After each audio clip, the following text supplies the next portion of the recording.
سلام و درود و صبح بخیر میگم خدمت همه شما هم فرکانسی های عزیز. صبحتون بخیر.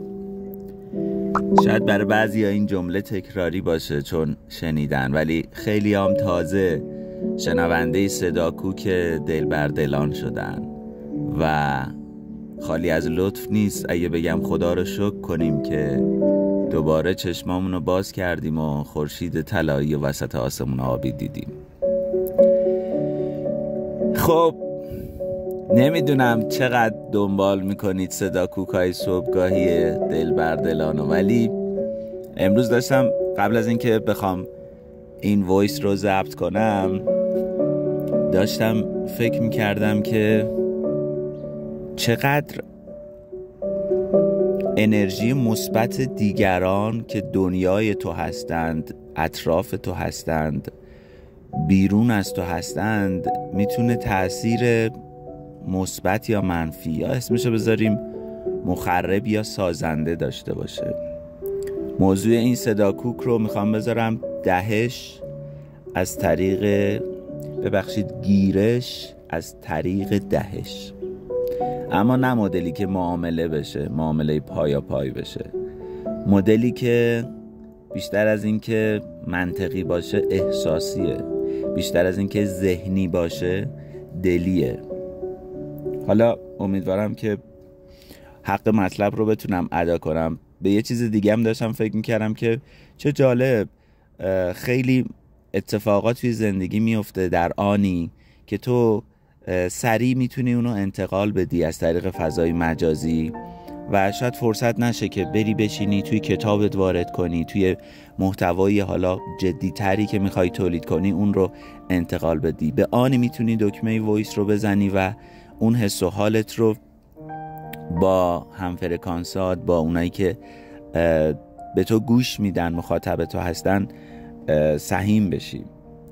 راستش نیت این وسط خیلی مهمه که تو وقتی یه کار خیر میکنی، هر کار خیری، چه از پول دادن، چه لبخند زدن، چه کمک کردن، چه لایک کردن، که امروز راجع به لایک کردن و فالو کردن حتما صحبت میکنم. وقتی شما این کارا رو میکنی هم خودت حالت خوب میشه هم دیگری حالش خوب میشه، یعنی کارمای شما همون لحظه به شما داده میشه. مثال بزنم، شما تو خیابون توی نیمکت نشستی توی پارک و از توی خیابون میبینی آدمای مختلف رد میشن، بعد ما هم که اصولا ذهنی هستیم دیگه، تو کلمون هستیم بیشتر مواقع، بعد قیافه آدما رو که میبینی قضاوت میکنی، ناخواسته ناخودآگاه میگی طرف چه قیافش مثلا یه جوریه، چقدر مثلا ببخشید در پیته، یا چقدر بی لوله، چیپه. همون موقع که داری این حرفو میزنی، اگه خیلی هوشمند باشی و هوشیار باشی و به دلت و حسی که توی وجودت اتفاق میفته دقت کنی، می‌بینی سنگین شدی. یه انرژی سنگینی که کار نمیکنه، تو رو خموده میکنه و رکود میکنه در وجودت شکل گرفت. این از این. برعکسش وقتی میگی وای چقدر خوشتیپه، چقدر لباس خوبی پوشیده، چقدر مهربونه، بهش میاد چقدر آدم خیری باشه، مثلا آدمی باشه که آگاه باشه، یهو همون موقع در دلت باز میشه، احساس سبکی میکنی، انگار که حالت خوب شده. دنیا همون موقع جوابمونو میده. این که میگن بهشت و جهنم تو همین دنیاست، شاید یک دلیلش همین باشه. حالا از بحثمون دور نشیم، صداکو که اونم طولانی نشه. ما عشق میدیم که بمونه یا برگرده.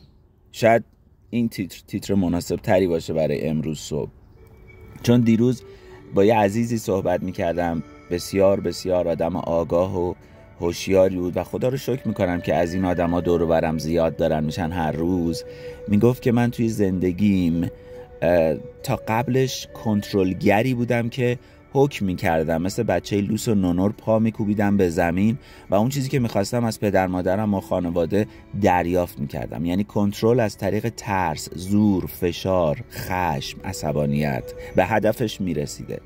میگه وقتی رفتم تو زندگیم و وارد رابطه شدم یا از یه جایی به بعد دیدم اون خشم و کنترل کار نمیکنه و یه ذره تیزه و دردناکه، اومدم ناخواسته مدل کنترلگریمو عوض کردم. اومدم بیش از حد به آدما عشق دادم، کارشون رو راه انداختم، بیش از حد بهشون محبت کردم، قربون صدقهشون رفتم، بیشتر از ظرفیت طرف مقابل تحویلش گرفتم که بمونه. خیلی جالبه، خیلی جالبه. این ایگو همش روایت منفی نداره، روایت مثبت هم داره. میگه که بیزا حالشو خوب کنم که حال اونم خوب باشه، دردسری برام درست نکنه، حال منم خوب بشه. خیلی جالبه. دوباره تکرار میکنم، عشق میدیم، محبت میکنیم که بمونه یا برگرده. چی برگرده؟ اون عشقه.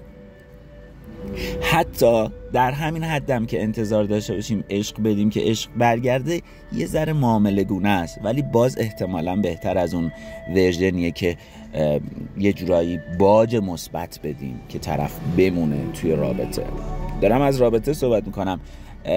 الان چهارشنبه است، 2 روز دیگه جمعه فصل 3 کتاب هستی عشق با افتخار میاد بالا و منتشر میشه توی کانال دلبردلان.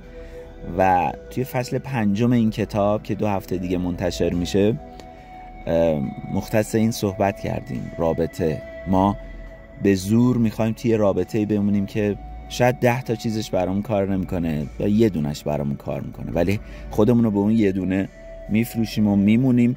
ولی چون بحثش گسترده است و ممکنه دوچار شائبه بشن خیلی از دوستانی که الان دارن گوش میدن این صدا کوک رو، خیلی مقاومتشون بزنه بالا. ارجاعتون میدم به اون فصل 5 کتاب هستی عشق، حتما گوشش بدید. الان مدل رابطه هامون، مدل کنترل کردن هامون بهتره بگم، گویا عوض شده. قدیما از ترس آدم ها میموندن تو رابطه، الان با محبت میخوایم، محبت 2 تا 4 تایی میخوایم نگه داریم آدم ها رو. یعنی به هر طریقی میخوایم کنترل کنیم دنیای اطرافمون و یادمون رفته که ما هدایت و حمایت شده ایم و قرار نیست که با معامله پای هر چند متاعش عشق باشه کنترل کنیم دیگرانو. مزلو میگه که توی عشق، توی رابطه، تنها نیاز ما گرفتن عشق از دیگران نیست، دادن عشقه.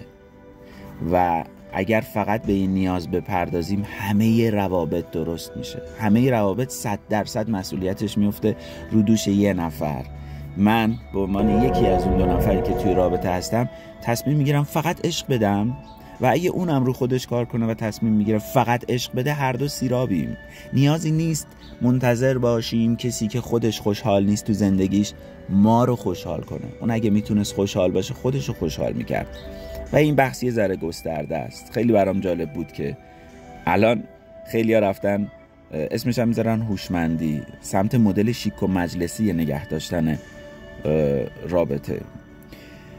خب راجع به پیله میخوام صحبت کنم. دوستان، ما بعضی وقتا که بی ربط هم نیست به همین مطلبی که قبلا گفتم که ما با عشق میخوایم دیگران رو نگه داریم، مجاب کنیم با ما بمونن، بعضی وقتا هم خیانت میکنیم. با این عشق نابجامون خیانت میکنیم، با دلسوزی هامون خیانت میکنیم. یعنی چی؟ یعنی این که نمیذاریم طرف رنج بکشه. همون رنجی که آمده تا اون چدن وجودش رو تبدیل به فولاد کنه با پتکایی که زمانه داره بهش میزنه، جلوشو میگیریم، میگیم نه، آب تو دل بچم تکون نخوره. اون پیله با شکوهی که باعث میشه اون کرم تبدیل به پروانه بشه، پرواز کنه و رشد بکنه رو قبل از موعد میشکافیم و فکر میکنیم داریم در حقش خوبی میکنیم.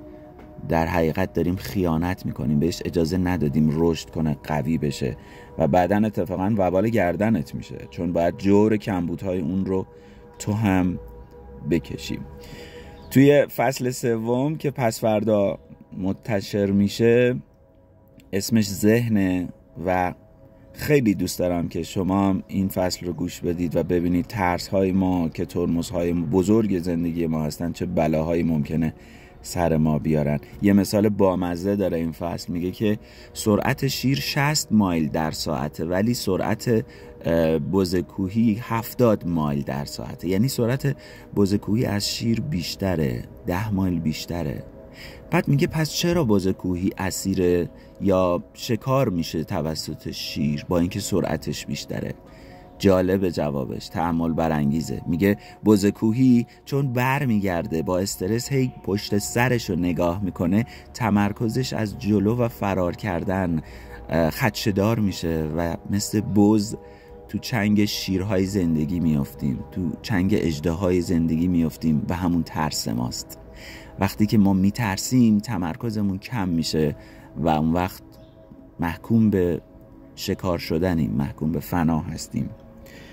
مثال ها زیاد هست، اما راجع به لایک صحبت کنم و تمام کنم این صدا کوکو. دیروز هم خیلی از دوستان به من ریاکشن و فیدبک مثبت نشون دادن بابت این لایک ها و صدا کوکایی که لایک میکنید و من یه به خودم گفتم ما میبینیم که هر کی ویدیو تولید میکنه یا محتوا تولید میکنه میگه تو رو خدا منو لایک کنین، تو رو خدا منو فالو کنین. باشه، یه سرش اینه که اگه من اونو لایک کنم اون سود میکنه، ولی یه سرش همون عشق است. من با لایک کردن محتوای دوستم، محتوای آشنام که اومده و یه کار قشنگی رو منتشر کرده، وقتی لایک منو میبینه، فیدبک مثبت منو میبینه، حس خوبی در او به وجود میاد و باعث پیشرفتش میشم با این حمایت، هر چند در حد یه لایک و قلب باشه. اون وقتی حس خوب میگیره یعنی من بهش عشق دادم، خب قطعا به خودم هم برمیگرده. این خیلی جالبه، اینجوری بهش نگاه نکرده بودم. پس لایک نکن که طرف سود کنه، که سودم میکنه. خودت انرژی میگیری، اون هم انرژی میگیره و رشد میکنه و چون تو نیتت اون خیر بوده و عشق بوده، قطعاً به جای رجیم میشی رحیم. فرقش یه نقطه است. رجیم با رحیم فرقش یه نقطه است و اون نیت توئه که به چه نیتی داری عشق میدی، دهش میکنی به دنیای اطرافت و آدمهاش. تو عشق بده، قطعا عشق هم دریافت میکنی. این جهان کو هست و فعل ما ندا، سوی ما آید نداها را صدا. دوستتون دارم، زنده باشید و پایدار. خدا یار و نگهدار.